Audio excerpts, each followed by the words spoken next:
성부와 성자와 성령의 이름으로 말씀드립니다. 제가 22년 전에 산볼이라는 지역에서 개척교회를 했습니다. 총 그 건물이 8층짜리 건물인데 교회는 7층에 있었고, 근데 7층을 전체를 쓸 수가 없었어요. 돈이 없어가지고. 그래서 3천만 원에 월세 한 45만 원인가 그렇게 해가지고 반을 잘라서 한 40여 평 정도 이렇게 교회를 꾸며서 개척교회를 했는데, 그 중에 반은 교회고 반은 노래방이에요. 바로 붙어 있는 거야. 그리고 벽은 그냥 뭐 이렇게 석고보드로 막았으니까 양쪽에서 너무 잘 들려요. 근데 주일 미사 드릴 때는 별 문제가 없어요. 왜냐하면 11시에 누가 와서 노래방에서 노래를 부를 사람도 없고, 또 11시에 오전에는 노래방 문을 열질 않아요. 그래서 별 문제가 없는데, 문제가 되는 것은 수요 예배나 아니면 금요 기도회나 뭐 이런 거 할 때 이게 아주 골치 아픈 거예요. 왜 그러냐면 저희가 은혜 받으려고 좀 노래를 분위기 있는 찬양을 교회에서 하잖아요. 뭐 주님 내가 여기 있사오니 나를 써주소서, 이렇게 분위기 있는 찬양을 하면 노래방에서도 분위기 있는 노래가 흘러나와. 잊으라 했는데 잊어달라 했는데, 그러니까 서로 이게 배틀이 시작되는 거야. 서로 찬양으로 싸움이 시작돼요. 그래서 우리가 좀 신나게 때로는 주 하나님 뭐 박수 치면서 독생자 예수 찬양을 하면 그 노래방에서도 어떤 인간인지는 모르겠지만 푸른 언덕에 배낭을 메고 이런 노래가 계속 흘러나오는 거예요. 이게 집중도 안 되고요. 너무너무 힘든 거야. 그러니까 교회가 속된 말로 부흥의 조건은 다 갖추고 있는 거예요. 그 다음에 8층엔 뭐냐면 콜라텍이야. 콜라텍. 너무너무 울리는 거야, 이게. 그래가지고 내가 구청에 신고까지 해가지고 와서 그 소음 측정 좀 해달라고 별의별 짓을 다 해도 이게 안 되는 겁니다. 이와 비슷한 교회가 있었대요. 5층짜리 빌딩인데 4층엔 개척교회가 있고 5층에는 노래방하고 술집 이런 게 있는 거예요. 그래서 여기도 우리 교회처럼 주일 예배는 괜찮은데 금요일 수요 예배가 문제가 되는 거야. 찬양이 서로 배틀이 되고 싸움이 되니까. 하는 수 없이 이 교회 신부님이 내가 한 달 동안 작정 기도를 해야 되겠구나 하고 한 달 동안 작정 기도를 합니다. 하나님 제발 저 5층에 있는 술집 좀 나가게 해주십시오. 제발 좀 5층에 있는 술집 좀 나가게 해주십시오 하고 30일을 작정 기도하는데 25일쯤 되어가지고요, 이 건물에 불이 났어요. 근데 희한하게도 교회는 말짱한데 교회는 깨끗해요. 근데 5층에 있는 술집만 불이 나가지고 폭삭 망하게 된 겁니다. 그 술집 주인은 너무 손해가 크잖아요. 그래서 술집 주인이 들어보니까 4층 신부님이 5층 술집 망하게 해달라고 기도한다는 걸 들었어. 그래서 저 신부님 때문에 우리 술집이 불이 났구나 해가지고요, 경찰서에 고소를 했습니다. 고소를 했어요. 신부님 때문에 불이 났다. 그래서 경찰서에 이 조사 받는 데서 고소를 했으니까 이제 조서를 조사 받으러 오라고 신부님한테 통지를 했어요. 그래서 신부님이 가니까 이 경찰이 하는 말이, 신부님 죄송합니다. 술집 사장이 얘기인 즉슨 신부님이 기도해서 불이 났다고 하는데 그게 사실입니까? 이렇게 물어봤어요. 그랬더니 신부님이 아니 양반아, 그게 무슨 소리야. 내가 기도한 건 사실이지만, 내가 정말 기도한 건 사실이지만 기도했다고 불이 나겠어? 그게 말 같은 소리 좀 마시오. 아니 내가 기도했다고 불이 나겠냐고. 그랬더니 그 조사회장이 하는 말이, 신부님 참 이상하네요. 술집 사장은 기도의 능력을 믿어서 신부님 기도 때문에 불이 났다고 하는데 신부님은 기도의 능력을 믿지 않으니 이게 참 이상한 일입니다. 이러면서 조사의 결론을 이렇게 적었습니다. 이렇게 믿음 없는 신부의 기도로 불이 난 것 같지는 않음, 이렇게 적었대요. 여러분, 믿는 사람은 예수님의 능력을 인정하지 않는데 믿지 않는 사람들은 예수님의 능력을 인정할 때가 있어요. 신부님은 기도의 능력을 인정하지 않는데 실직주의는 기도의 능력을 인정하는 거죠. 믿지 않는 사람들이 믿는 사람들을 걱정해주는 시대입니다. 우리 주변에 보면 예수 믿는 사람이 그렇게 살면 돼? 당신 교회 다닌다며? 예수 믿는 사람이 그렇게 살면 벌 받지? 이런 얘기 얼마나 많이 듣는지 몰라요. 아니, 당신 교회 다닌다며? 예수 믿는 사람이 주일날 골프 치러 와도 돼? 예수 믿으려면 그렇게 믿지 마. 걱정해줘요. 응? 아니, 그렇게 인상만 쓰고 그렇게 걱정하고 살지 말고 그렇게 인상 쓸 시간에 당신 예수 믿는다며? 예수 믿으니까 기도락도 좀 해. 걱정해줘요. 응? 여러분, 지금은 믿음을 회복할 시기입니다. 진짜 믿음이 무엇인지를 우리가 세상에 보여주어야 할 줄로 믿습니다. 오늘 본문은 가나안 여인의 믿음에 대한 내용입니다. 지난 주일에 무리를 걸어오신 예수님에 대해서 우리가 말씀을 나눴잖아요. 그때 베드로가 무리를 걸어오다가 의심이 들고 풍랑을 바라보고 물에 빠졌어요. 그때 예수님께서 베드로에게 손을 내밀어 베드로를 건져주면서 뭐라고 하셨냐면, 왜 의심을 품었느냐? 그렇게도 믿음이 약하냐? 이렇게 말씀하셨어요. 믿음이 없다라는 것이 아니라 너 왜 그렇게 믿음이 약해? 이렇게 말씀하셨어요. 그런데 오늘 우리가 읽은 이 가나안 여인에 대해서는요, 뭐라고 예수님이 말씀하시냐면, 여인아, 참으로 내 믿음이 장하다. 내 소원대로 이루어질 것이다. 이렇게 말씀하십니다. 서로 지금 믿음의 내용이 다른 거예요. 그죠? 특별히 마태복음에서는 유대인들과 비교해서 이방인들의 믿음을 칭찬한 사건이 두 가지가 나와요. 오늘 본문의 말씀도 이방 여인이고요. 또 백부장에 대해서 믿음이 정말 크다, 이렇게 예수님께서 칭찬을 해주십니다. 비교하는 거죠. 그러면 어떻게 이 여인은 이렇게 큰 칭찬을 예수님에게서 받을 수 있었을까?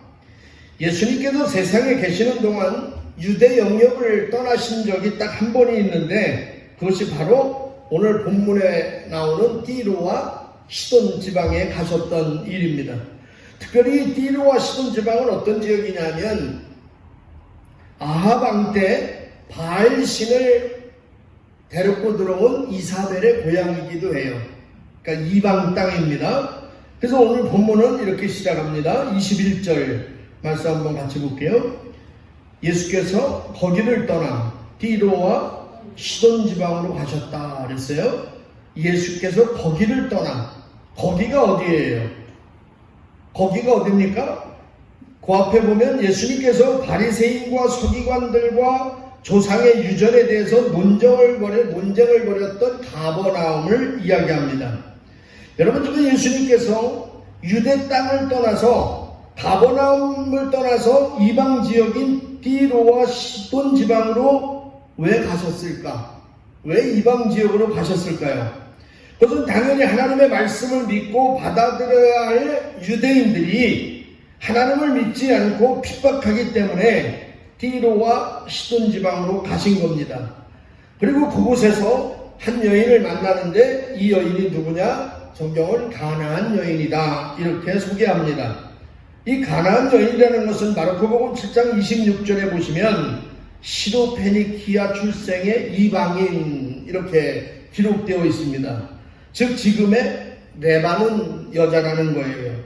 그 여자가 예수께 나와서 오늘 이렇게 고백합니다. 22절 말씀입니다. 이때 그 지방에 사는 가나안 여자 하나가 나서서 큰 소리로 다윗의 자손이시여 저에게 자비를 베풀어 주십시오. 제 딸이 마귀가 들려 몹시 시달리고 있습니다 하고 계속 간청하였다 그래요. 여러분 잘 보세요. 지금 이 여인은 예수를 보고 큰 소리로 무엇이라고 고백하고 있느냐 하면 다윗의 자손이시여 라고 부릅니다. 뭐라고요? 다윗의 자손이시여. 이 말은 좀 특별한 말입니다. 이 말은 유대인들이 과거로부터 인류를 구원하시기 위해서 이 땅에 오실 메시아, 곧 그리스도를 상징할 때만 쓰는 용어예요. 사실 이 사건이 있기 바로 전까지만 해도 바리새인이나 많은 유대인들은 예수님을 불신했습니다. 그러면서 예수님께 작은 흠이라도 하나 잡으려고 여러 가지 질문을 던지고 논쟁을 벌이고 있었습니다. 그런데 그런 유대인들하고는 너무나도 대조적으로 이방인 여인이, 그것도 주님을 만나보지도 못한 사람이 스스로 예수님께 찾아왔다는 거예요. 그리고 다윗의 자손이라고 고백하고 있습니다. 너무나도 대조적인 모습이에요. 그죠? 너무 대조적입니다. 지금 이것을 오늘 본문에서 이야기하고자 하는 거예요. 뭐냐면 당연히 믿어야 할 사람들, 아브라함의 자손이라고 생각하는 사람들은 예수님을 배척합니다. 예수님을 인정하지 않아요. 그런데 이방인이 여자, 이방인인 사람, 예수를 전혀 모르는 사람이 예수를 다윗의 자손이라고 고백하고 있다는 것입니다. 분명한 대조를 보이는 거예요, 지금. 그러니까 오늘날로 얘기하면 쉽게 당연히 감사해야 되고, 당연히 하나님의 은혜를 찬양해야 되고, 하나님을 의지하며 살아야 될 예수 믿는 사람들은요, 하나님을 인정하지 않는다는 거예요. 믿지 않는 사람들이 오히려 하나님을 인정한다는 거예요.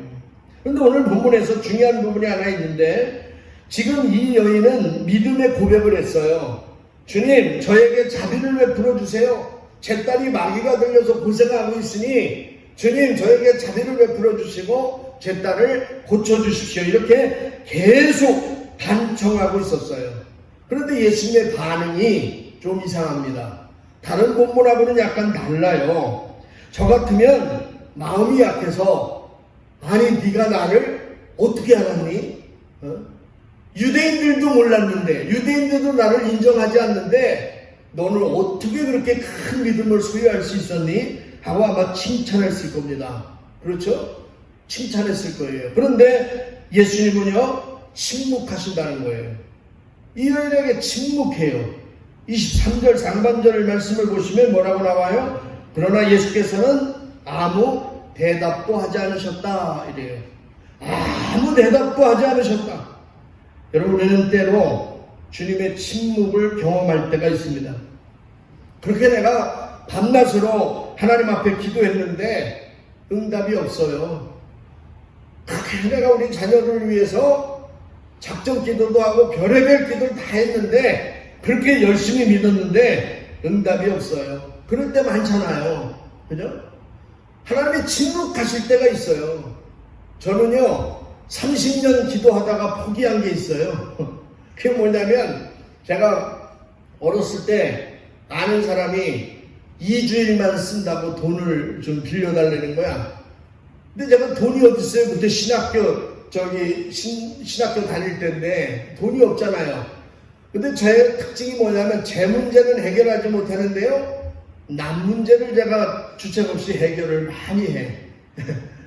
그래가지고 제가 돈도 없는데 저랑 같이 사업하던 삼촌한테 가서 이만저만 하니 2주일만 쓰고 돌려줄 테니 한 3천만 원만 빌려주세요 이랬어요. 여러분, 그때 지금 3천만 원은 작지만 그 당시 한 30년 전 3천만 원이면요, 웬만한 빌라 정도, 작은 아파트 하나 살 정도의 돈이야. 2주일이면 이제 돌려줘야 되잖아. 2주일은 죽었지 마. 아니 2주일에 아무 연락이 없는 거예요. 그래가지고 어떻게 된다 해서 찾아갔더니 없어졌어요. 그러면 그 돈을 누가 배상을 해야 돼? 내가 해야 되잖아요. 내 돈이 어딨어. 근데 우리 아버지한테 부탁을 해가지고 땅을 팔아가지고 내가 3천만 원을 했는데 너무 화가 나는 거야. 그래가지고 계속 기도했어요. 하나님한테 돈 좀 받게 해달라고. 받았을까요? 못 받았을까? 받았으면 이렇게 얘기하겠어. 30년을 기도했는데 하나님 침묵하시는 거야. 응답이 없어요. 지금까지. 죽기 전에는 받아야 될 텐데. 우리의 기도에 때때로 하나님은 침묵하실 때가 있어요. 근데 왜 주님은 침묵하실까? 이에 대해서 신학자 카르는 이렇게 얘기합니다. 예수님께서 그 여인이 가진 작은 믿음의 씨가 자라나기를 기다리고 계셨다. 이렇게 해석해요. 그러니까 예수님이 지금 침묵하시는 이유는 그 여인의 작은 믿음, 지난주에 베드로가 물에 빠졌던 그 작은 믿음, 그 약한 믿음이 점점 더 크게 자라나기를 기다리고 계셨다는 거예요. 그래서 예수님이 침묵하시는 겁니다. 그리고 더 나가서 이 여인을 또 무시하는 말씀도 하세요. 침묵만 한 게 아니야. 무시도 해요. 24절 말씀 보시면 예수께서는 나는 길 잃은 양과 같은 이스라엘 백성만을 찾아 돌보라고 해서 왔다 하고 말씀하셨다. 무슨 말씀이에요? 너는 아니다라는 거예요. 너는 나와 상관이 없다. 너는 이방인이지 않느냐. 넌 이방인이야. 유대인이 아니잖아. 그렇기 때문에 나와 상관이 없다라고 무시해버려요. 지금 주님은 이 여인의 마음, 믿음을 떠보는 거지. 다시 말해서 이 여인의 믿음을 확인하는 그런 과정이에요. 그러니까 무시할 정도야. 그리고 또 더 나갑니다. 이 여인을 경멸하는 모습까지 보여요. 26절 보시면 예수께서는 자녀들이 먹을 빵을 강아지에게 던져주는 것은 옳지 않다 하며 거절하셨다. 여러분 이 정도면요 자존심이 상하는 거잖아요. 그죠? 모멸감이 생기는 거예요.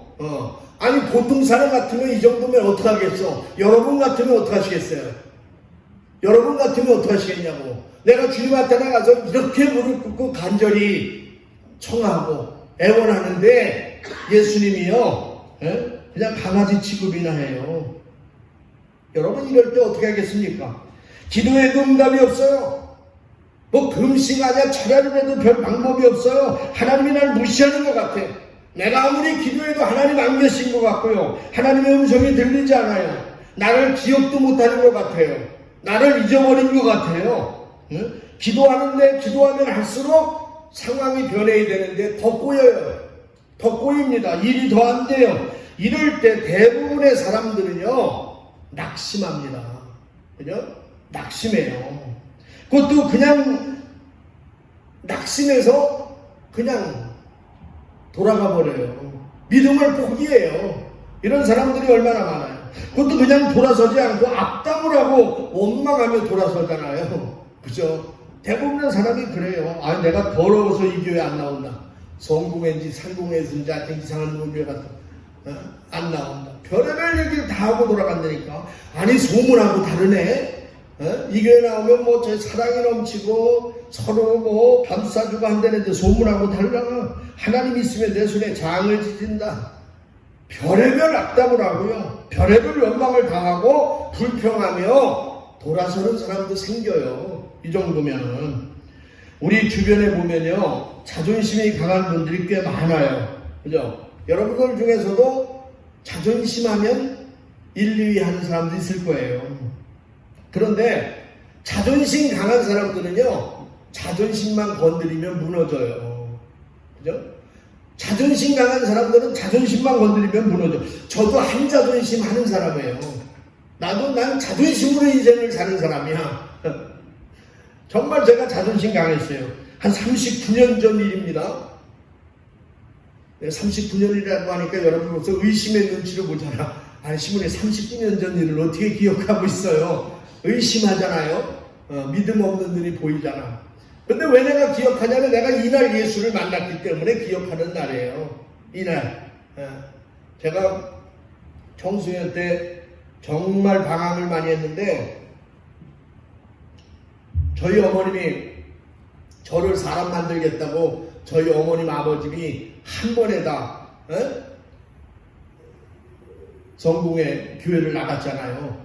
한 번에 다. 물론 우리 외청 원래 전공회였지만 5대째지만 그러니까 저는 예수 믿지 않고 전도한 사람이야. 나는 내가 예수를 믿지 않으면서 우리 아버지 어머니를 전도한 우리나라에서 몇 없는 효자지. 이 아들을 방황을 좀 막아보겠다고 정신 차리게 하겠다고요. 저희 아버지 어머님이 손잡고 예수님 앞에 나갔어요. 그래서 어느 날 저희 어머님이 어느 교회에서 서울의 어느 교회에서 집회를 하니 거기 한 번만 참석해 달라는 거예요. 근데 내가 거길 왜 가요? 갈 일이 없지. 근데 너무 사정을 하는 거예요. 일당을 쳐줄 테니까 그 한 5일만 가자는 거예요. 그래서 제가 교도하는 셈 치고 쫓아갔습니다.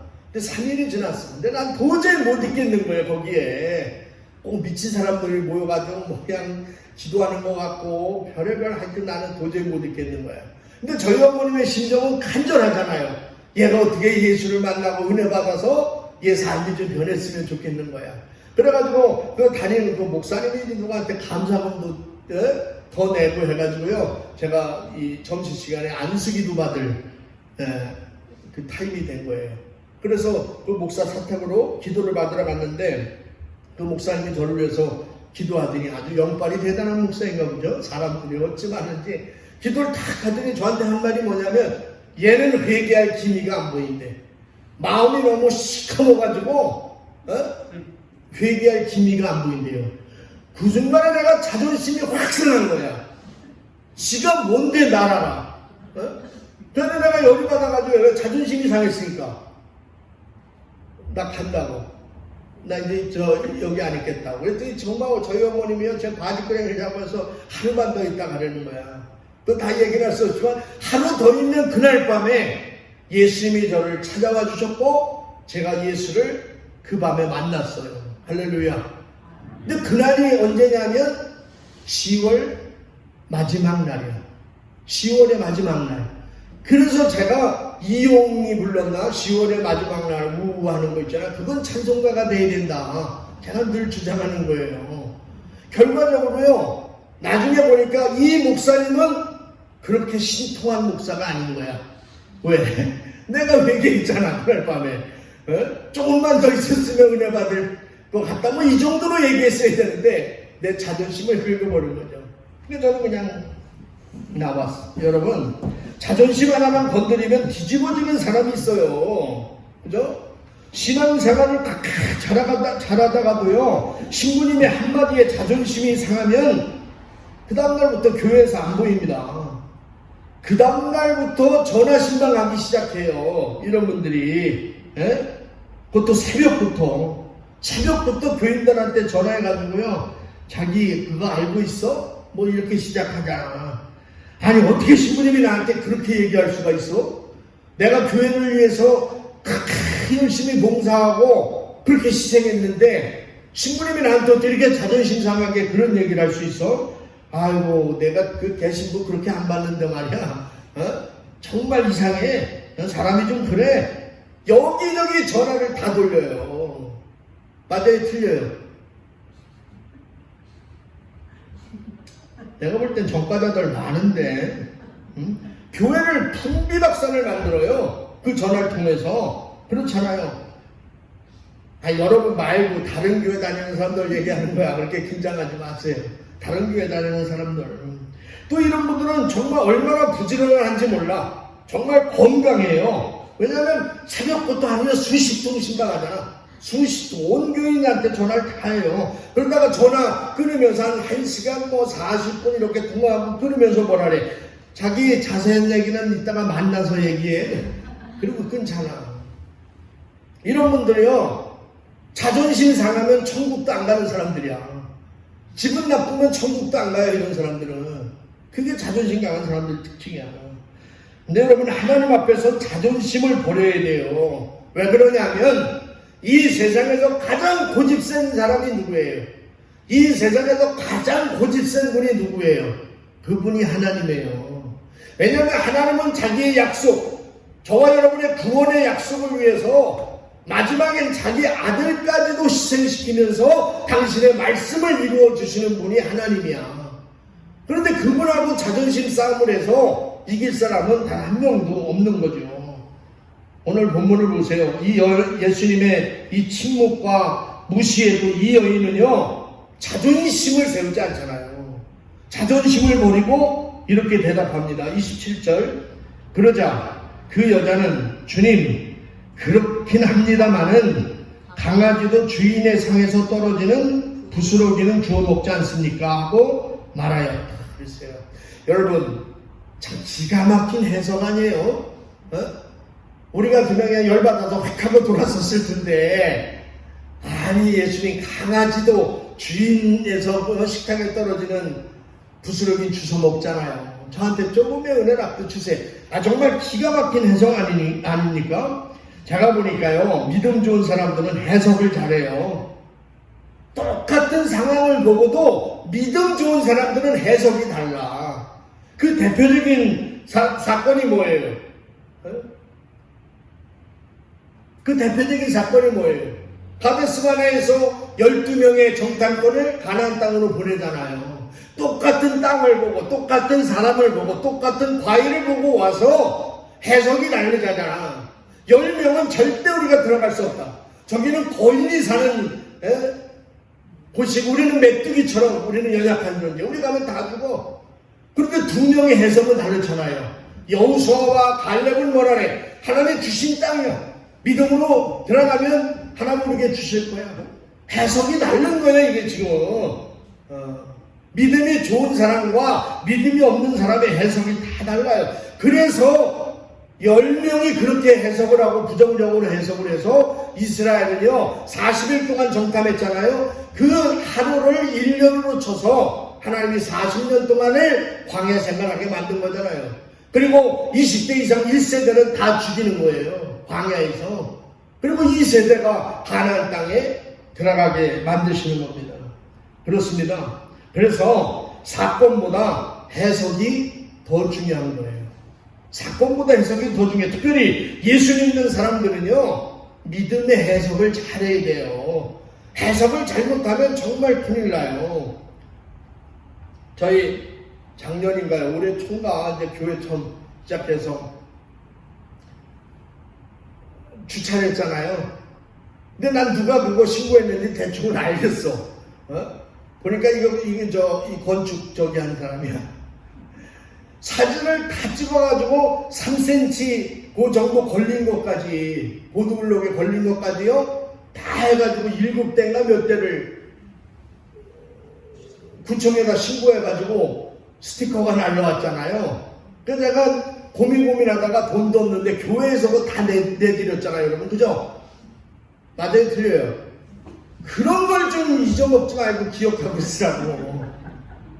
교회에서 내가 이제 나눠줬어. 왜 그러냐면 개점 초기고 혹시나 시험 될까봐, 혹시나 해석을 달리할까봐. 어떤 사람들은 그렇게 해석할 거 아니에요. 아마 믿음이 적은 분들은요, 아이고 재수 없이 주일날 예배 나왔더니 범칙금 딱지랑 끊기고 내가 기분 나빠서 다음 주일부터 안 나온다. 난 이럴까봐. 한 명이라도 이러면 그게 어떻게 해. 근데 반대로 믿음 있는 사람은요 어떻게 해석을 해요?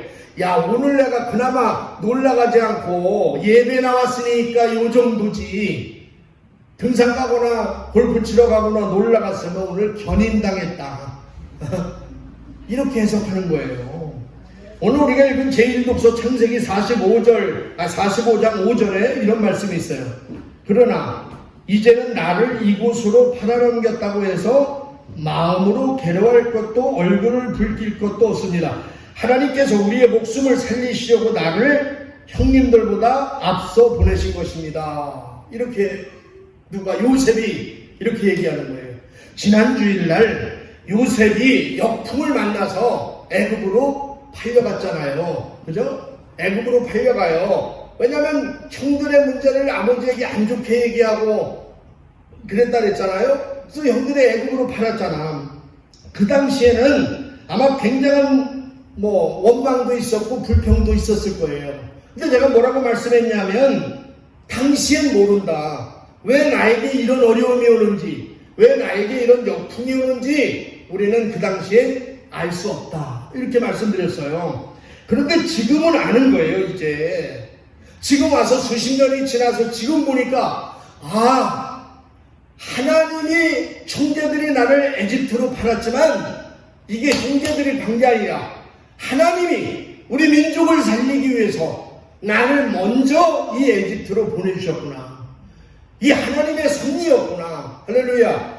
이게 하나님의 섭리야. 이게 하나님의 뜻이었구나.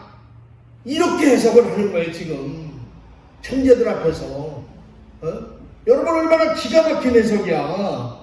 기가 막히는 해석이잖아요. 형제들은 원망할 수 있어. 너 그 당시에 왜 나를 팔았어? 원망할 수 있잖아요. 그런데 너희들이 판 게 아니야. 하나님이 우리 민족을 살리기 위해서 나를 먼저 너희들 손을 빌려서 보낸 거야. 그러니 걱정하지 마. 나 니들 원망 안 해. 미워하지도 않아. 여러분 얼마나 기가 막힌 해석이에요. 이게 믿음의 해석인 줄로 믿습니다. 오늘 이 여인은 주님의 침묵에도 포기하지 않았어요. 끝까지 부르짖었습니다. 그 모습을 보시고 주님이 이제 이렇게 축복하세요. 28절 말씀입니다.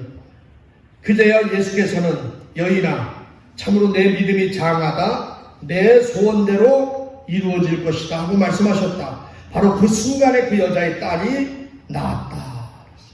여러분 이 축복의 말씀이 저와 여러분의 것이 되기를 주의 이름으로 축복합니다. 에스더, 산나, 요한 참으로 내 믿음이 장하다. 내 믿음이 너무너무 장해. 내가 너를 그렇게 침묵하고 내 소원에 그렇게 내가 너를 무시하고 그렇게 너를 격려했는데도 불구하고 너는 믿음을 떠나지 않는 거야. 내 믿음이 정말 대단하다. 내 믿음 장하다. 내 소원대로 이루어질 것이다. 여기서 소원대로라는 말은 헬라어로 호스텔레이스라는 단어를 사용합니다. 이 뜻은 원하는 만큼이라는 뜻이에요. 무슨 뜻이요? 원하는 만큼. 그렇습니다. 저와 여러분의 믿음만큼 우리가 원하는 만큼 하나님께서 우리에게 주신다는 말씀이에요. 여러분이 원하는 만큼, 여러분이 믿는 만큼 하나님께로부터 받으시는 여러분 되시기 바랍니다. 오늘 우리가 예수님에게 칭찬받아야 될 것은요, 돈이 아니에요. 너 돈 참 많다. 너 권력이 아주 대단해. 너 건강 아주 대단해. 그런 게 아니에요. 오늘 저와 여러분이 예수님에게 칭찬받아야 할 것은 바로 믿음입니다. 왜냐하면 하나님을 기쁘게 해드릴 수 있는 유일한 조건은 믿음뿐이 없어요. 그래서 시브리서 11장 6절에 보시면 믿음이 없이는 하나님을 기쁘시게 해드릴 수 없습니다. 우리가 하나님을 기쁘게 해드리는 건 바로 믿음이에요. 오직 믿음입니다. 저와 여러분 모두 가나안 여인의 믿음을 본받아 주님께 칭찬받고 주님을 기쁘게 해드리는 그런 삶을 살아가시기를 간절히 바랍니다. 때로 우리가 어려움에 있을 때 주님은 새벽 4시에 오신다 그랬어요. 그죠? 일찍 오시는 게 아니라 마지막 순간 우리 것을 내려놓고 내가 힘을 빼고 포기했을 때 예수님 오세요. 때로 우리의 기도에 또 침묵하세요. 4시에 오시면 기도라도 들어줘야 되는데 우리의 기도에도 침묵하십니다. 우리의 기도에 무시하실 때도 있어요. 그렇지만 믿음을 포기해서는 안 된다는 거예요. 그 기간을 통하여 주님은 저와 여러분의 믿음이 더 자라나기를 바라시고요. 우리의 믿음이 크기를 더 기다리신다는 사실을 기억하시고 어느 상황에서나 포기하지 말고 믿고 기도하며 하나님을 기쁘게 해드리는 우리 교회와 여러분 모두가 되시기를 주님의 이름으로 간절히 축원합니다. 성부와 성자와 성령의 이름으로 말씀드렸습니다.